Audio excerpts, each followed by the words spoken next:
This is the Mercedes-Maybach GLS. It's like a GLS SUV, only much, much posher. And here's the Car Wow Top 10 Things You Need to Know About It.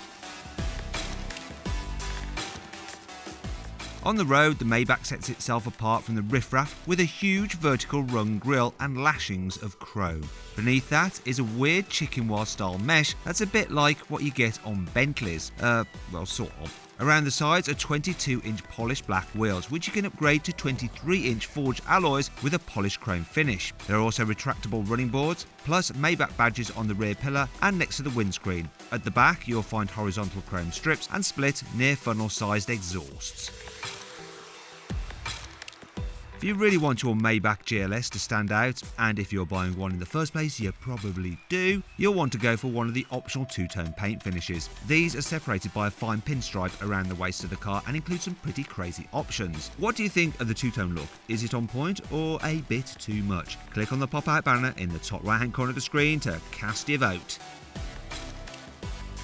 Inside, the Maybach is like a standard GLS that's been styled by an interior designer more used to boutique hotels. Almost every surface is finished in quilted Napa leather, while the surfaces surrounding the controls are finished in high gloss or open pore wood. That's been inspired by high-end yachts apparently. And there are luxury touches everywhere. 64 colour ambient lighting, extra sound deadening for a hushed ride, and even heated cup holders. The luxury touch extends to the GLS's heating and ventilation too. Its system's internals are mounted on rubber bushes to prevent unwanted vibrations, while the inside vents have a special coating that dampens airflow noise. Mercedes says you also only have to set the climate control once, because the system uses interior and exterior sensors to monitor temperatures inside and outside the car, the angle of the sun, and even air humidity to keep the cabin temperature exactly how you wanted it in the first place.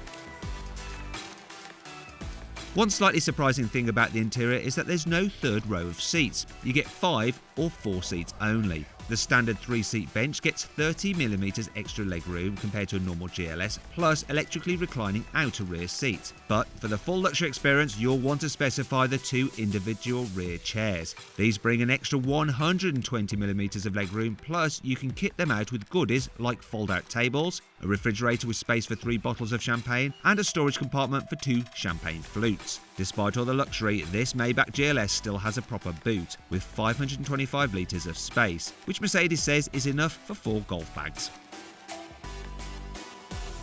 The Maybach GLS gets the very best infotainment system Mercedes has to offer. This includes a pair of huge 12-inch infotainment screens that sport unique Maybach graphics. They can be controlled via the steering wheel, via a touchpad, or by using the MBUX voice activation system, which sparks into life when you say, "Hey Mercedes!" Rear seat passengers get a single 7-touch tablet display as standard, with the option to upgrade to a pair of additional 12-inch infotainment screens.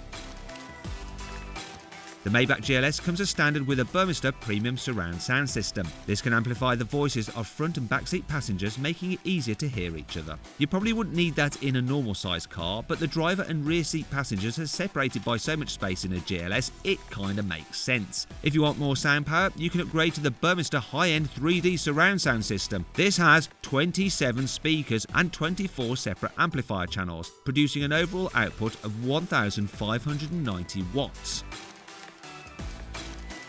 The Maybach GLS is powered by a twin-turbo 4-litre V8 with 560 horsepower, and it can waft you from 0 to 60 in just 4.9 seconds. It also gets air suspension that can smooth out the bumpiest of roads or be tightened up for more control in the corners. If you wish, you can upgrade to Mercedes' e-Active body control system. This scans the road ahead with a camera and primes the suspension for each bump and surface change to improve the ride quality even further. There are also various drive modes which have been refined specifically for comfort, including a Maybach drive mode that starts the car in second gear, flattens the acceleration curve, and limits the number of gear shifts, all in the name of smooth driving.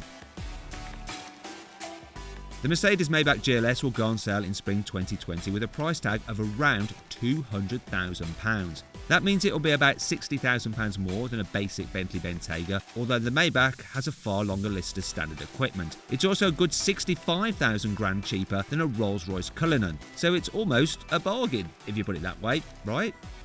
Anyway, if you want to see how much you could save on a Mercedes GLS, or any car for that matter, click on the pop-out banner in the top right-hand corner of the screen to go to carwow.com. There you can compare offers, finance deals, leasing, and reviews of new and nearly new cars.